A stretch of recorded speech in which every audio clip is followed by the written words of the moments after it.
greater capacity di dalam kita melayani. Mungkin saudara dipercayakan satu orang konseling. Haleluya, kita exciting nih. Ada orang yang konseling pagi WA, sore WA, malam mau tidur WA, tengah malam WA call. Haleluya. Ya, apalagi dia lagi stres, nggak bisa tidur dia. Dia tahu saudara konselor yang baik. Pertama kita exciting. Wah, puji Tuhan, dapat jiwa gitu saudara ya. Tapi lama-lama penat nggak? Penat, walaupun satu, penat saudara. Gimana sih? Udah gitu sekali ngomong, sekali telepon 4 jam. Haleluya. Malam mau tidur tambah lagi 2 jam. Waduh, kita maaf saudara ya, kalau terus menerus kapasitas kita nggak diperluas, satu jiwa aja kita nggak bisa tangani loh. Yang mengerti lambaikan tangan. Ya. Tapi waktu saudara belajar bagaimana konseling yang baik, ya, tolong dicatat dan diingatkan saudara untuk buat kelas special mentoring untuk konseling saudara ya. Haleluya. Ya, saya udah sempat ngomong ke beberapa orang, nanti diatur waktunya. Nah, waktu kita belajar untuk mengkonseling satu orang dan kita belajar untuk bagaimana mengkonseling dengan benar, maka kapasitas kita mulai bertambah. Ya. Apalagi secara rohani kita punya kemampuan, dikasih kemampuan yang lebih, maka kita akan mampu untuk dimampukan oleh Tuhan. Istilahnya gitu ya, dimampukan oleh Tuhan, bukan hanya bisa menangani satu orang, tetapi mungkin beberapa orang. Ya, at the same time misalnya, ada orang-orang yang butuhkan konseling saudara, membutuhkan saudara doakan intens, jadi partner doa buat bersama dengan dia. Waktu saudara punya kapasitas yang besar, saudara bisa handle it. Kalau nggak kita yang burn out, kita dicurhatin, kita nampung, kita nggak ngerti gimana handle-nya, akibatnya apa? Kita yang capek, menyedot energi kita, dan kita yang lama-lama butuh konseling dengan orang gitu ya, karena kita udah kewalahan ya. Tapi kalau misalnya kapasitas kita diperluas, kita belajar, konseling skill tuh kayak apa sih gitu ya. Kalau orang curhat jangan ditampung di sini, diserahin sama Tuhan. Kita lega saudara. Mau 10 orang yang curhat kita nggak capek karena tahu skillnya dan kapasitasnya ya. Sehingga ke depan ini, saudara bisa bayangin nggak? Kita kan berdoa revival. Loh, sekarang kalau jiwa baru yang lahir, tiba-tiba bertobatnya banyak, datang sama saudara mau konseling. Saudara bisa bayangin nggak? Saya perlu pelepasan. Aduh, saya disakiti suami. Aduh, saya lagi patah hati. Aduh, saya lagi stres kerjaan. Nah loh, gitu ya. 4 orang aja datang sama saudara, minta konseling. Wah, kalau kapasitas kita nggak berbesar, nggak bisa handle kita. That's why greater capacity itu penting. Ya, ini Tuhan lagi siapin wadah-wadahnya. Lihat backgroundnya kita tuh kan wadah. Ya, nah itu understandingnya. Apa itu perluasan kapasitas? Yang mengerti lambaikan tangan, katakan amin. Haleluya. Jelas saudara ya? Nah, kalau saudara jelas seperti ini, kira-kira menurut saudara kita perlu nggak sih ngalami greater capacity? Halo, perlu nggak saudara? Perlu, ya. Begitu kita bisa ngalami greater capacity, saudara akan dipercaya lebih sama Tuhan. Contoh yang gampang lagi, saudara mimpin doa di mezbah keluarga, ya, cuma suami, 3-4 anak misalnya, 5-6 orang di rumah, ya, sama mimpin doa di tim doa yang ada 15 orang, beda nggak kapasitasnya? Beda, ya. Jangan kita bilang, kan sama-sama doa bu, nggak apa-apa dong, sama dong. Beda, ya. Ini bukannya sombong-sombongan loh, nggak ada sombong-sombongan, ya. Saudara mimpin doa di 15 orang, 20 orang, sama mimpin doa di 50 orang. Perlu kapasitas yang berbeda nggak? Beda, ya. Pasti lebih nervous, pasti lebih grogi, pasti lebih mikir, aduh nanti saya apa yang didoain ya. Catat saudara ya, nggak apa-apa saudara kalau dikasih tugas gitu catat ya, nggak usah bikin contekan ya. bukan bikin contekan, artinya gini, catat gitu loh. Ya, nggak apa-apa, Bapak dalam nama Yesus terima kasih untuk hari ini. Tulis titik komanya, saudara. Supaya nggak waktu saudara mimpin doa depan 50 orang, ngeblank. Ya, biasanya kalau pendoa kan udah doa ngeblank. Irala bataka ya rabu shikaya raba, cari inspirasi. Bahasa rohnya tuh bukan bener-bener bahasa roh gitu, saudara. Bahasa rohnya cari inspirasi gitu, saudara. Ya, itu pendoa yang lain, di sini enggak. Amin. Ya. Nah, seperti itu. Nah, saudara dipercaya memimpin doa atau berdoa di depan 50 orang sama di depan 100 sampai 200 orang, beda nggak? Beda. Ada orang-orang tertentu, wah powerful banget, mantep doa untuk 15 orang, 50 orang. Tapi waktu dia dipercayakan doa 100, 200 orang, kok kayaknya nggak power ya? Gitu, kok biasa aja ya? Kok banyak groginya ya? Ya, ngomongnya kok nggak jelas ya? Nah, itu bicara kapasitas. Apalagi kalau mimpin doa di 1.000 orang, 5.000 orang. Aduh Bu, saya emang enggak deh, gentar. Loh, kita bukannya ambisi, saudara. Kalau Tuhan satu hari percayakan kita ke sana, saudara harus siap. Yang mengerti lambaikan tangan, katakan amin. Ya, seperti itu. Saudara sharing firman di call, ya, di kelompok sel kita. 10 orang, wah, nggak terlalu grogi lah, 10 orang udah kenal semua, gitu kan. Nanti Tuhan naikin nih tanggung jawabnya. Sharing firman bukan hanya di kul, di 3 kul gabungan. Ada mungkin 40 orang, 50 orang. Udah mulai gentar tuh kita. Duh, gimana ya. Tapi nanti saudara dimampukan Tuhan gitu ya. Nah, begitu saudara lakukan itu dimampukan, saudara dipercaya lebih lagi. 100 orang. 500 orang. Ini bukan soal hebat-hebatan jumlah orang loh. Ini bicara kapasitas.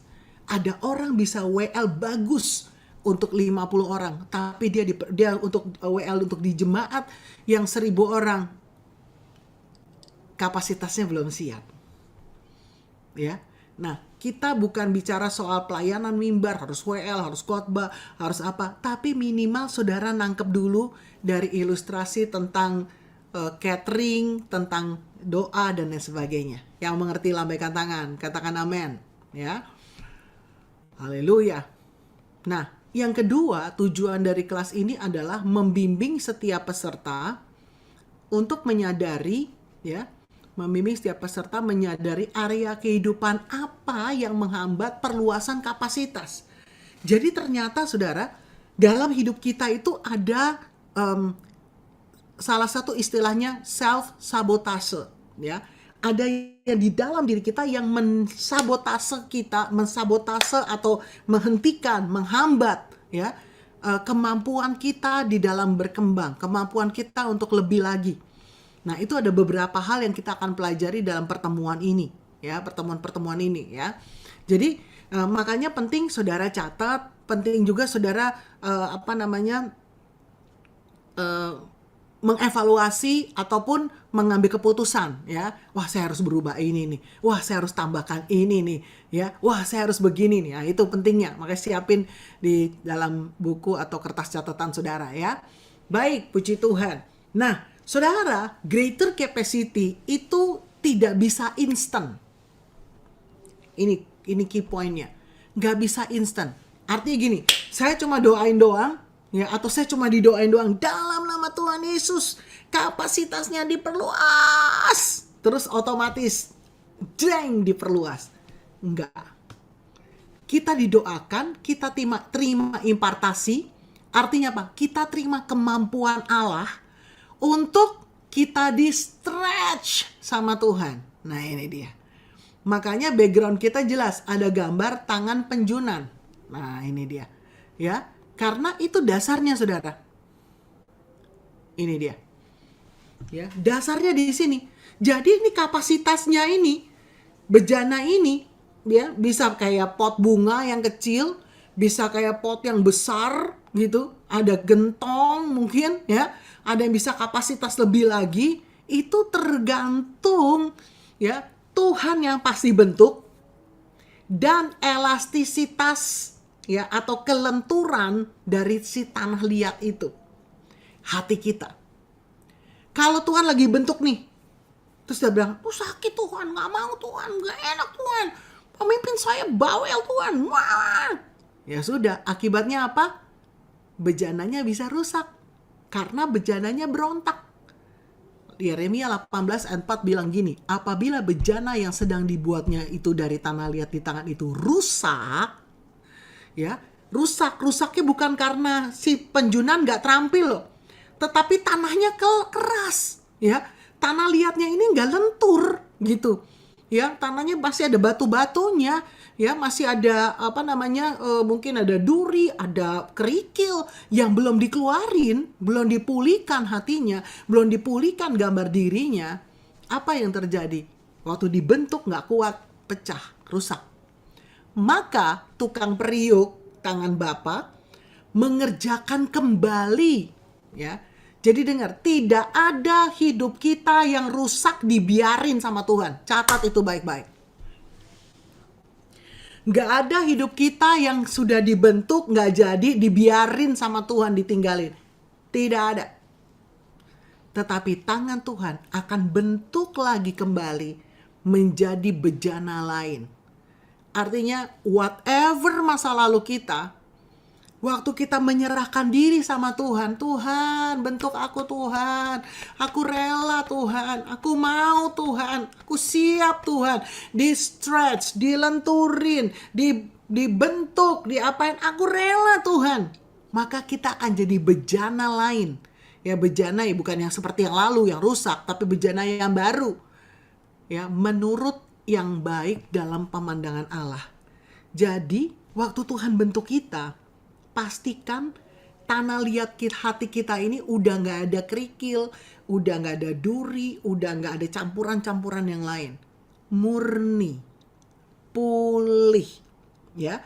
Gak ada kecewa, gak ada kemarahan, gak ada kepahitan, ya. Gak ada yang namanya mungkin hal-hal yang apapun gitu ya. Benar-benar kondisinya murni, kondisinya pulih.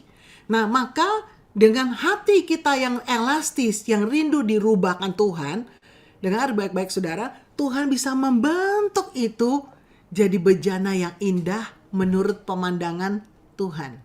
Ya, bukan menurut pemandangan kita loh.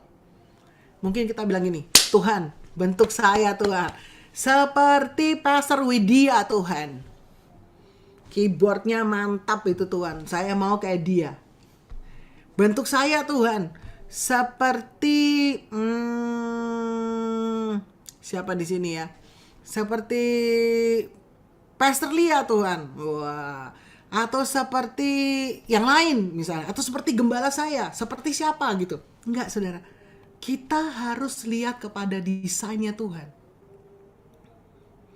Ya. Sebagaimana Tuhan mau bentuk kita. Yang menurut Tuhan pandang baik. Tapi boleh enggak? Tuhan, aku rindu loh dipakai Tuhan. Dahsyat seperti si A, si B. Kalau kita doa, kita rindu, boleh. Tapi kembali terserah Tuhan. Yang setuju lambaikan tangan. Karena setiap kita dikasih karunia tersendiri. Talenta tersendiri. Jelas saudara ya? Seperti itu. Nah, ini dia. Ini dasarnya. Kenapa kita perlu ngalami yang namanya greater capacity. Ya. Haleluya. Oke, saya lanjut saudara ya. Nah, ini dia. Di 2 Timotius 2 ayat 20 katakan begini. Dalam rumah yang besar bukan hanya terdapat perabot dari emas dan perak. Ya.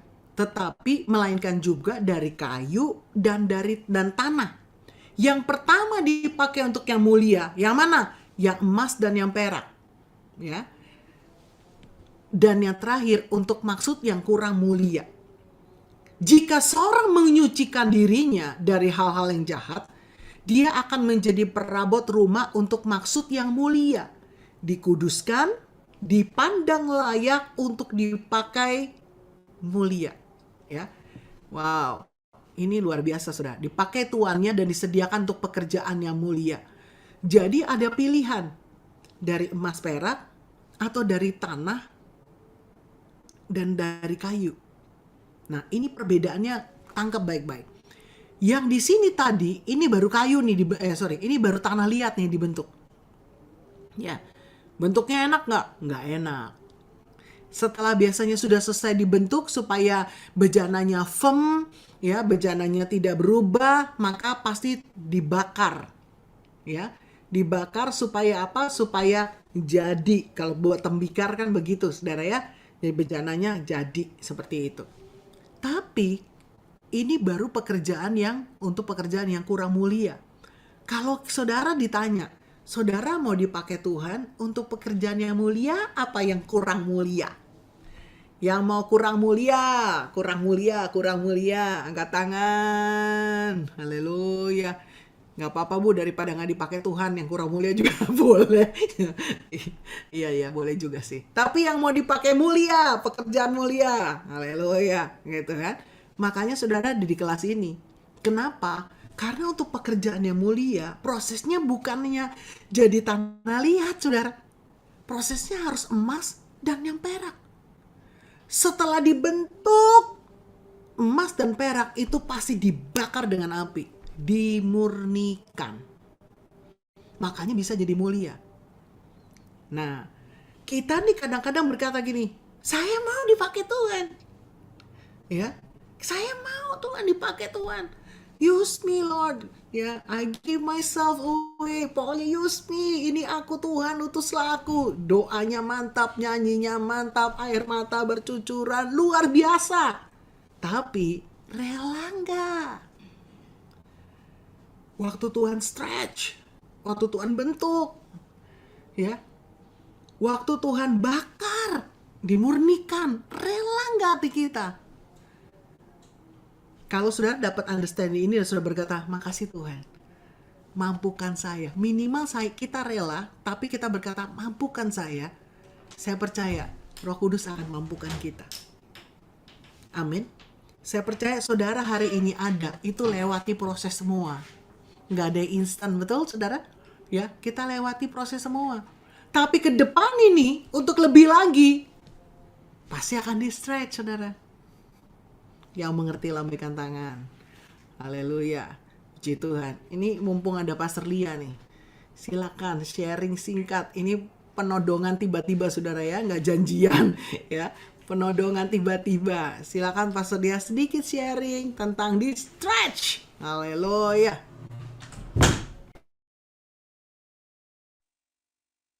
Puji Tuhan, shalom semuanya.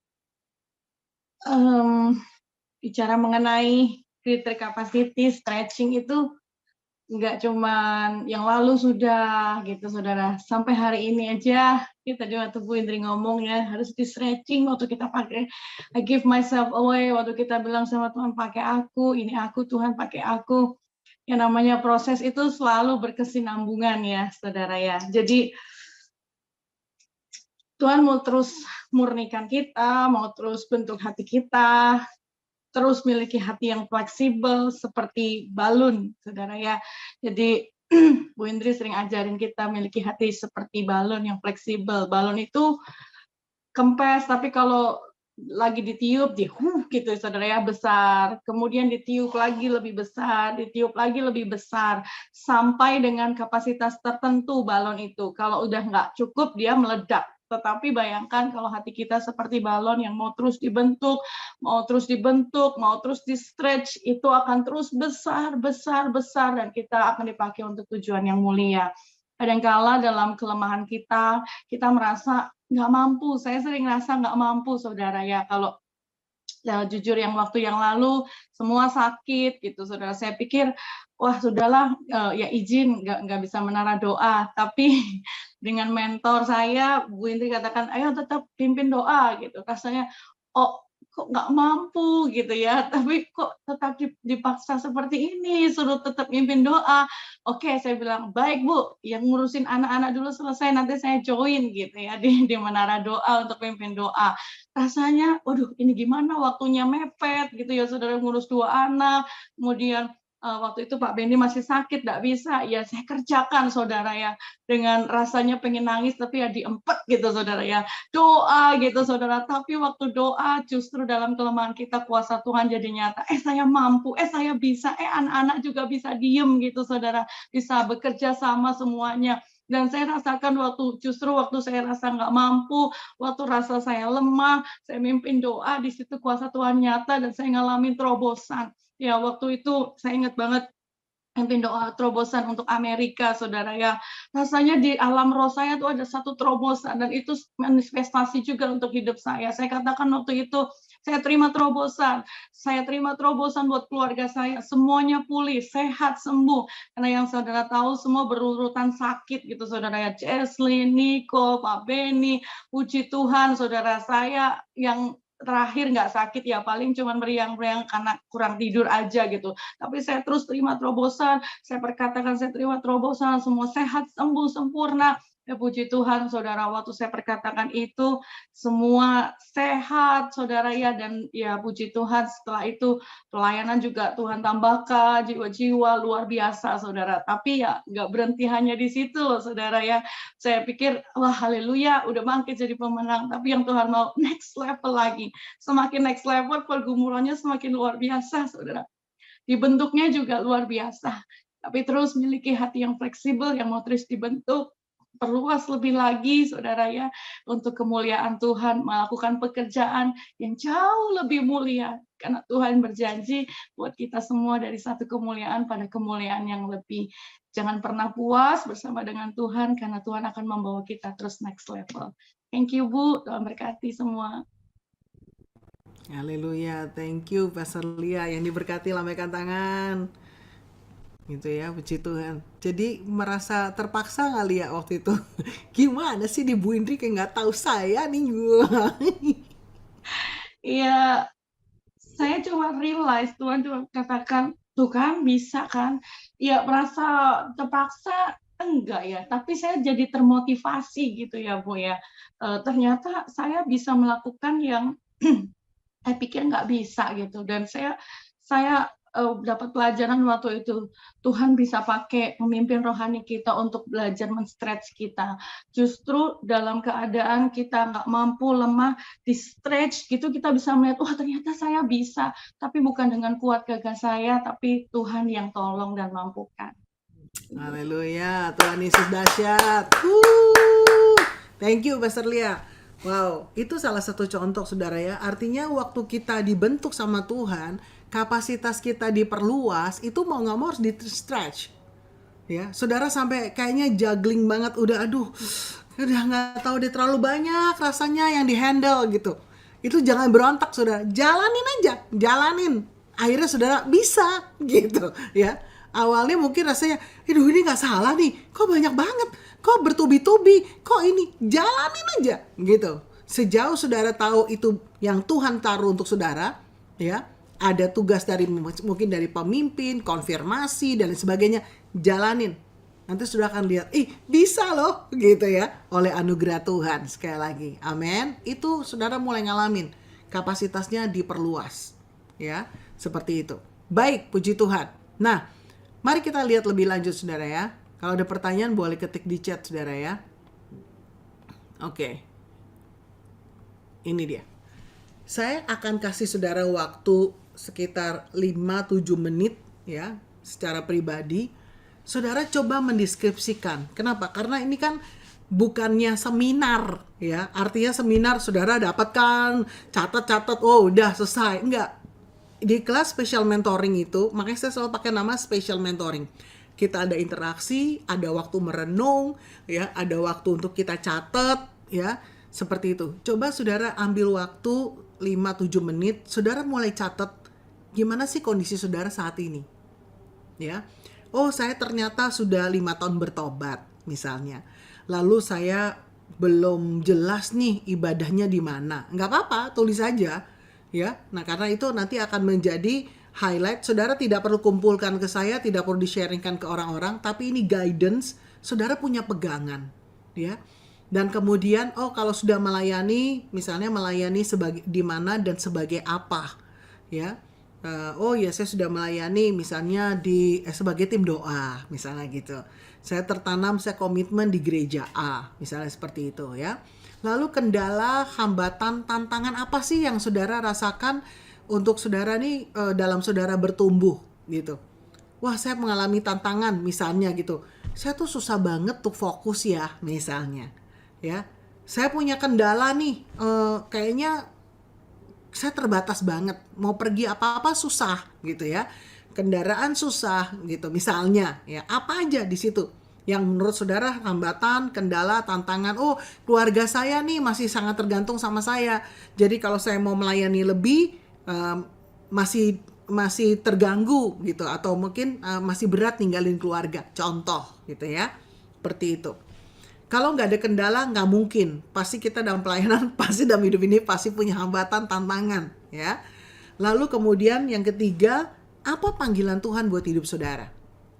Ya, nggak usah malu, nggak usah apa, tulis saja apa adanya, karena ini untuk refleksi saudara sendiri. Karena dengan demikian nanti saudara akan tahu saudara di mana, saudara akan dibawa kemana, dan apa yang harus di stretch, apa yang harus dirubah gitu. Panggilan Tuhan dalam hidup saya. Misalnya sudah bilang ini, aduh saya belum tahu Bu, pokoknya sekarang saya jadi ibu rumah tangga dan saya mengasihi Tuhan, saya bertumbuh, tulis saja gitu, nggak apa-apa. Ya. Nah, tapi kalau misalnya saudara, kayaknya saya masa cuma begini doang sih, bekerja, bisnis, keluarga, kayaknya ini pasti ada nih panggilan Tuhan dalam hidup saya nih. Nah, saudara tulis juga di situ, saya harus berdoa supaya dapat yang spesifik apa panggilan Tuhan. Ya. Lalu kemudian hal apa yang perlu Anda persiapkan, ya, perlu atau ada Anda nih saudara, perlu hal apa yang perlu Anda persiapkan untuk meresponi panggilan itu, ya. Jadi waktu saudara melihat, oh panggilan Tuhan seperti ini, saya punya tantangan ini, berarti apa yang saya perlu persiapkan? Wah, saya ini kayaknya perlu persiapkan pengetahuan saya. Jam doa saya harus lebih tambah. Contoh ya, misalnya kalau saudara bergerak dalam tim praise and worship, wah, vokal skill saya nyanyinya harus ditingkatkan. Contohnya, kalau saya seorang pendoa, wah saya harus belajar nih tentang doa lebih lagi. Ya, coba saudara catat, breakdown beberapa hal apa yang perlu dipersiapkan. Ya, ini ada 5-7 menit. Silakan nanti boleh share untuk lagu yang lembut. Saudara masing-masing catat, ambil waktu dengan Tuhan.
Apakah ada pertanyaan?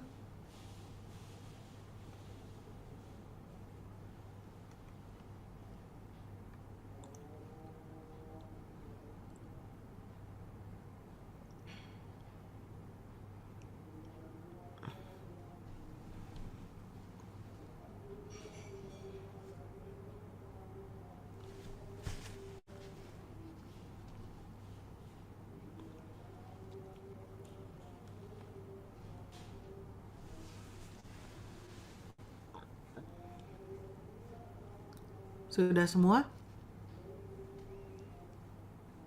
Shalom, Pastor Indri. Ya, silakan Ina. Ya, izin bertanya. Dalam perluasan kapasitas ini, kita menjalaninya sendiri, atau kita perlu mentor yang memang menolong untuk mengenlarge kita gitu. Karena mungkin ada sisi-sisi yang kita tidak memahami, kita tidak bisa melihat diri kita sendiri gitu ya. Kadang ada orang lain yang bisa melihatnya, kita nggak bisa melihat apakah eh, keberadaan mentor itu mutlak harus ada atau kita bisa berjalan sendiri. Oke, thank you Ina. Ini pertanyaan yang bagus, saudara ya. Jadi mentor itu penting ada. Kenapa? Karena seperti halnya Tuhan Yesus sendiri memberikan teladan, saudara. Ya, Tuhan Yesus memuridkan 12 orang. Itu mereka jadi world changer yang merubah dunia, membuat menjungkir balikan dunia. Di Kisah Rasul kan menulis gitu. Kenapa? Karena mereka dimentor. Dan mentoring itu membuat percepatan terjadi. Ya, kalau saudara ikut di kelas mereka Institut hari Jumat kemarin, itu Pastor Lia sharing soal mentoring. Artinya apa? Ada banyak hal yang kita nggak perlu lewatin kalau kita punya mentor. Dia udah kasih tahu gitu ya. Dia sudah bimbing. Nanti akan ada kira-kira situasi kayak begini, akan seperti ini. Jadi kita nggak perlu mengulangi kesalahan yang sama yang mungkin banyak orang lakukan. Kenapa? Karena kita tidak tahu gitu. Tetapi dengan adanya mentor, dia kasih pengajaran, bimbingan, guidance, sekalipun mungkin kita ngelewatin masa-masa berat, dia topang doa, dia berjuang bersama kita gitu ya. Oleh karena kuasa Roh Kudus pastinya, bukan karena pribadi mentornya, maka itu kita akan mudah mengalami percepatan. Gitu Ina. Ya, selain daripada mentor yang bisa melihat kondisi kita. Ini pasti kayak ini mau kayak apa pasti dia bisa gitu. Karena mentor kan kenal ya dan dia ngerti sejauh mana Tuhan udah bawa hidup kita. Seperti itu. Jelas Thank ya? you, Bu. Ya, makasih, Bu. Thank you. Ya, Bu Elizabeth Mary. Ya, shalom, Bu. Mau tanya, kalau misalnya di dalam meresponi panggilan itu, kalau misalnya kita merasa ada sesuatu yang kayak kita tuh merasa stuck gitu, apakah karena masih ada yang salah gitu atau gimana ya? Oke, baik. Ini pertanyaan yang bagus, Dar ya. Kita udah mau rela diproses, kita udah mau rela di stress ya, dibentuk sama Tuhan. Tapi kita sendiri merasa masih stuck gitu ya. Nah, ada dua hal, saudara, yang Tuhan taruh ya. Jadi yang pertama, Bu Elizabeth Mary, memang Tuhan izinkan kita masa itu adalah masa yang segitu kapasitasnya, atau lagi dari biar maksud gini, Tuhan lagi bawa kita di masa itu. Contoh, waktu penjunan ini membentuk bejana tanah liat, dia selesai bentuk, apa yang terjadi? Dibiarin dulu sampai kering, ya kan? Dibiarin dulu sampai kering, udah kering, perlu mungkin dibakar dulu dengan api gitu, supaya memang tanah liatnya tuh jadi mantep gitu, baru dipakai. Nah, kita jadi tanah liat, kita semuanya aduh kok saya dibentuk nih, saya udah size-nya belum ya, udah bener diperluas belum ya, kita kan nggak tahu nih, kita pokoknya dibentuk aja gitu kan, kita belum tahu nih size-nya kita seberapa gitu. Tetapi ada masanya setelah dibentuk, didiamin dulu, Coba bisa bayangin nggak kalau bejana yang tadi digambar di belakang background kita, setelah dibentuk langsung dipakai. Misalnya ditaruh air, langsung rusak itu bejananya. Ngerti ya Bu ya? Jadi kita mungkin merasa kayaknya stuck, tapi mungkin masanya Tuhan enggak, ini memang masa masa rest dulu, masa biar dulu gitu. Masa kering dulu misalnya. Masa selesai dulu, mateng dulu gitu. Itu yang pertama. Yang kedua, bisa juga stuck kenapa? Karena masih ada hal-hal yang eh, Tuhan mau bentuk, kita masih menawar, nego gitu. Yang ini oke Tuhan, tapi yang ini jangan deh. Ya ini masih berat loh gitu ya. Aduh Tuhan nggak salah nih, ini kayaknya kalau yang area 1, 2, 3 aku udah let go, udah. Tapi yang ini masih sayang. Nah gitu ya. Nah seperti itu. Nah itu bisa juga, makanya kita stuck di situ. Ya.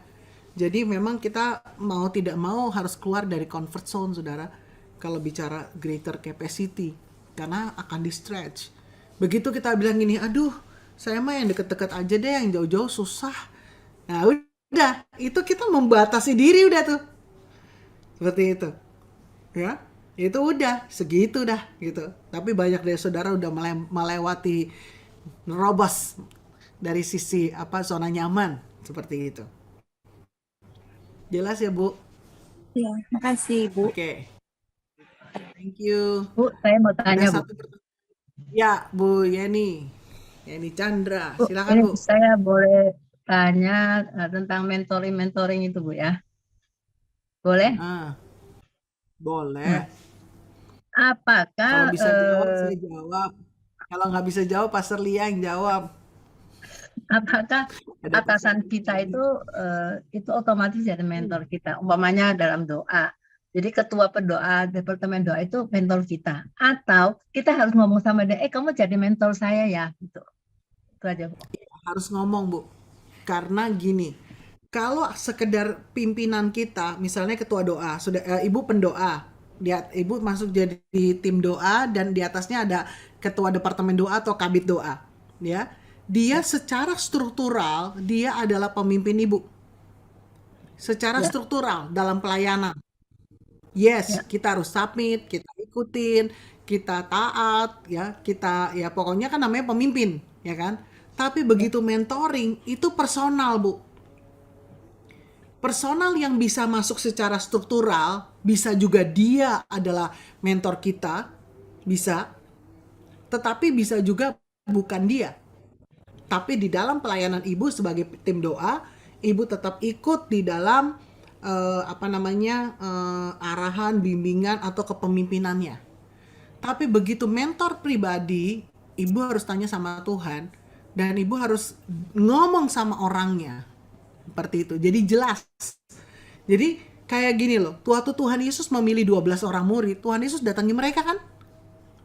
ya, Ya kan? Tuhan Yesus datangi mereka, panggil ya, mereka. ya, ya, Dan jelas ini adalah murid Yesus. Ada 3 murid inti lagi. Dibandingin 12 ada 3 murid inti.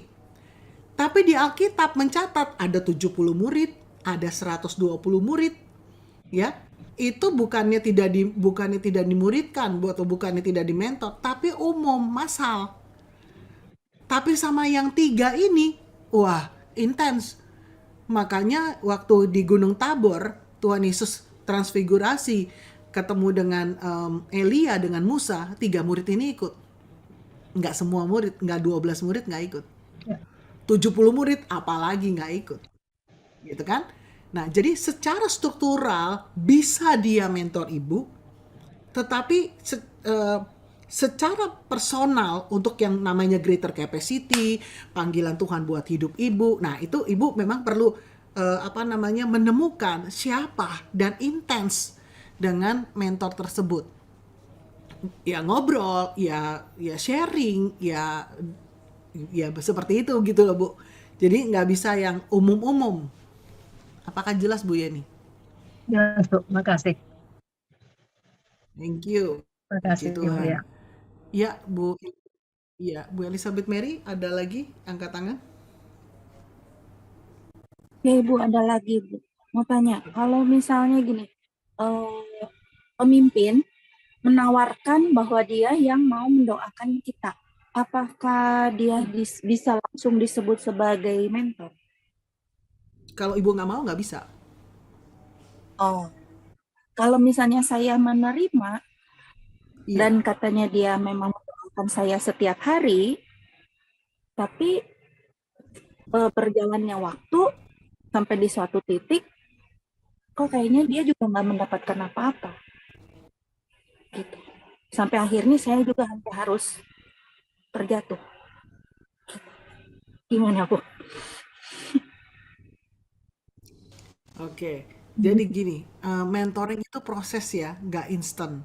Artinya kita nggak bisa, ya oke ya kita mentoring ya, oke mentor ya, udah terus everything oke, enggak. Ada komunikasi, ada sharing, ya, ada ketemu bareng, ada WhatsApp yang intens, ada doa bareng, ada ya sharing gitu loh. Nah, kalau misalnya ada orang bilang, pokoknya saya doain ibu, ibu saya mentor, misalnya gitu. Tapi kita lost contact, nggak ada komunikasi yang intens. Ibu juga nggak dapat makanan rohani dari dia, nggak jelas bimbingannya. Ya, buat saya nggak jelas gitu loh. Seperti itu. Jadi didoakan lagi boleh, di ngobrolin lagi boleh. Kalau memang masih dapat yang sama, nggak apa-apa, jalanin lagi. Mungkin ya itu masih masa-masa awal, ya nanti bisa diperbaharui lagi, seperti itu Bu. Jadi kita komunikasinya lancar, baik, ada berkesinambungan, terus ada, tapi ya sampai di satu titik itu yang sampai harus mengalami kejatuhan, ya lalu dia seolah-olah angkat tangan. Oh, Jadi ya gimana nggak kalau apa-apa. saya seperti itu? Bisa dua. Pertama, ujian dan untuk hubungan mentoring ini, ya. Apakah bisa lanjut, apakah tetap sama, atau yang kedua adalah ya ditanyain aja apakah masih mau mementor saya gitu.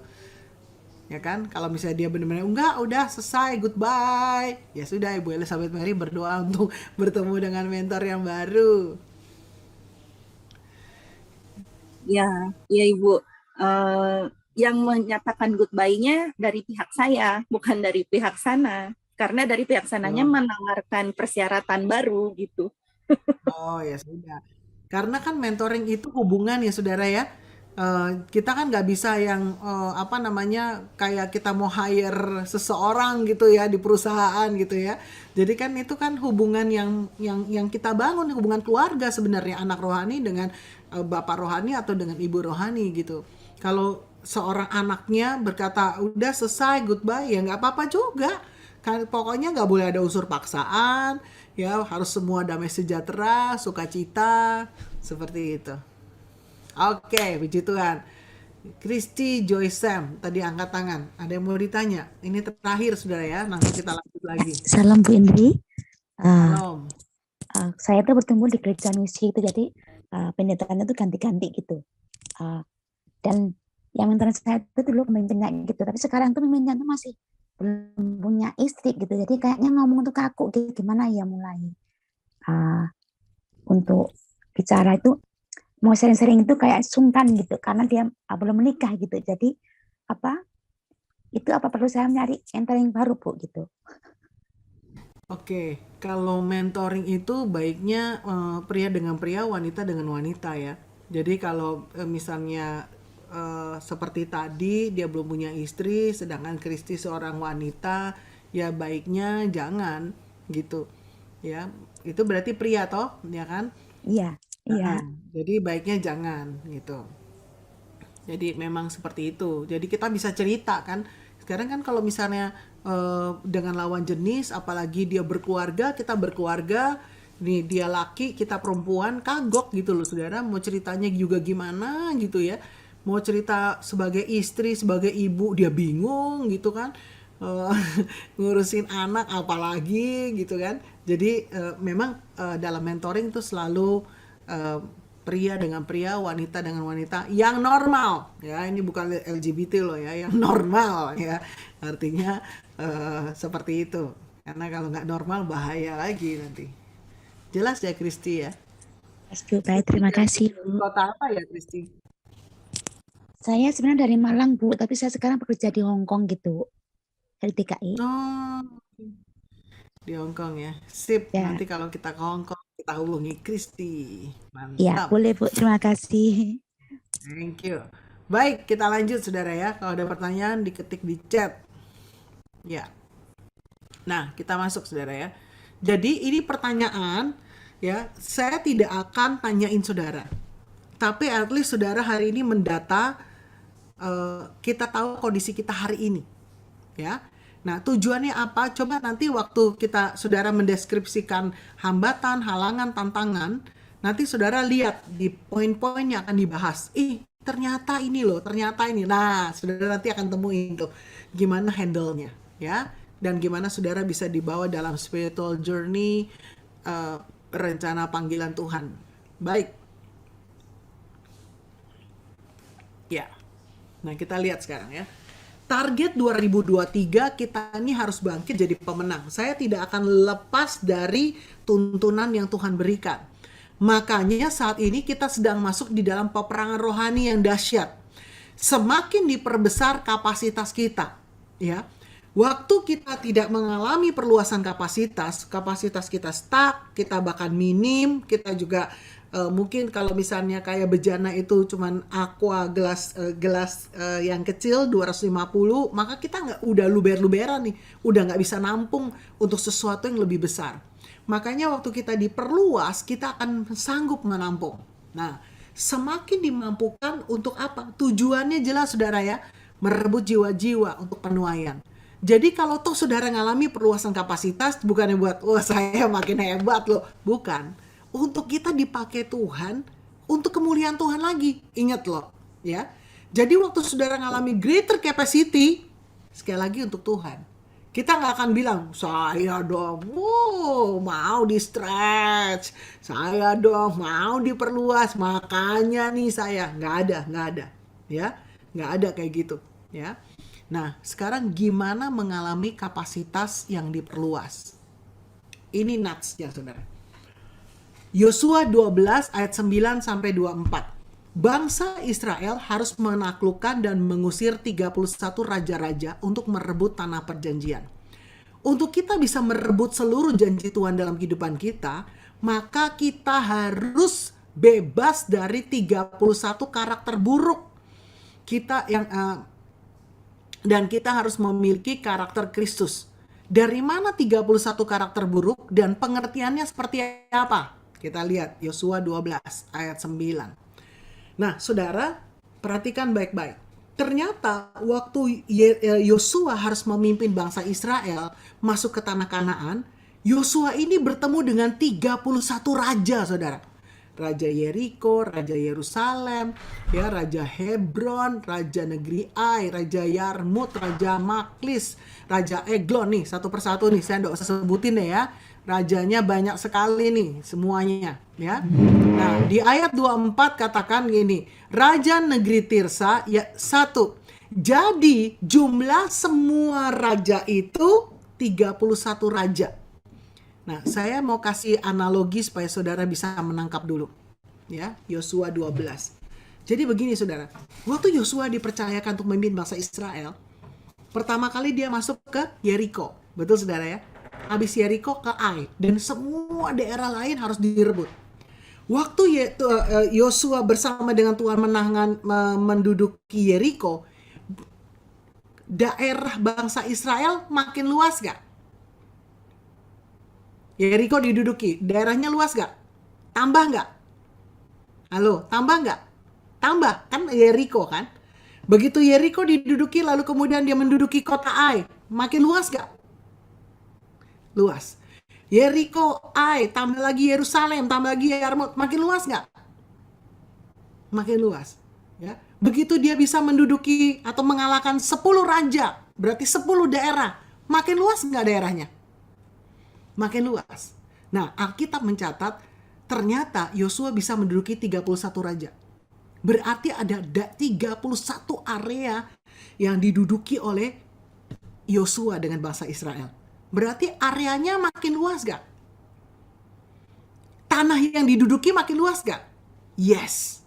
Ya, begitu bicara tanah yang diduduki makin luas, artinya semua hasil buminya, semua yang ada, semua hasil tanamannya, semua hasil peternakan, kebunan, semua pertanian sudah menjadi milik orang Israel nggak? Yes, karena dia sudah menduduki. Jadi, perluasan kapasitas itu analoginya adalah kita bisa menaklukkan karakter-karakter buruk, raja-raja kecil yang ada dalam hidup kita, yang nanti akan dibukakan satu persatu, itu kita harus taklukkan. Begitu saudara menaklukkan, kapasitasnya makin luas. Begitu Yosua bisa menaklukkan 10 raja, makin luas. 20 raja, makin luas. 31 raja, lebih luas lagi. Ya, dan waktu kita mengalami perluasan kapasitas, dengar baik-baik, berkat yang Tuhan percayakan itu juga makin banyak. Kenapa? Karena daerah yang luas yang diduduki, otomatis hasil buminya, peternakannya, perkebunannya sudah menjadi milik Yosua. Sampai sini yang mengerti lambaikan tangan. Haleluya. Ngerti saudara ya? Sampai sini ya. Nah, Bu, dari mana taunya? 31 raja ini bicara soal karakter-karakter kita, ya. Saudara, menurut A.B. Simpson, setiap raja merupakan analogi karakter tertentu yang harus dilepaskan untuk bisa masuk ke tanah Kanaan. Ada bukunya nih saudara ya, saya buka ya. Nah, nih. Judul bukunya Menuju Kemuliaan. Ya, jadi yang diajarkan ini salah satu referensinya, nggak semua, salah satu referensinya adalah buku Menuju Kemuliaan. Ini buku yang cukup lama dari Brian Bailey ya. Nah, di dalam buku Menuju Kemuliaan ini dibukakan saudara bahwa 31 raja yang tadi dikalahkan oleh Yosua itu melambangkan 31 karakter yang perlu dirubah. Makanya rajanya bukan dirangkul, enggak, rajanya harus ditumpas. Rajanya harus dikalahkan, ya. Ini bicara tentang karakter-karakter buruk tanpa kita sadarin, saudara. Ya, kita mungkin bilang gini, karakter buruk saya apa sih? Ada yang bilang saya emosi, saya teledor, saya ngomong sembarangan, saya gampang tersinggung, misalnya gitu ya. Nah, tapi kayaknya saya udah nggak gitu loh. Asik, saya udah beres dong. Nah, kita cek makanya. Jadi pelajaran ini ke depan membongkar satu persatu karakter buruk apa yang masih ada. Ya, kenapa? Karena perluasan area kita mendapatkan penggenapan janji Tuhan, greater capacity itu ditentukan waktu saudara dan saya bisa mengalahkan karakter-karakter buruk yang ada dalam hidup kita. Caranya gimana? Catat nih, saudara ya. Peperangan di pikiran, cabut itu sampai akar-akarnya. Ya, karakter-karakter buruknya itu harus dicabut. Kita harus mengalami perubahan paradigma. Menanam benih karakter yang baru. Nah, ini dia. Ya, silakan saudara foto dulu ini ya. Nanti at the end dari kelas ini baru dikasih materinya supaya dapatnya langsung komplit gitu saudara ya.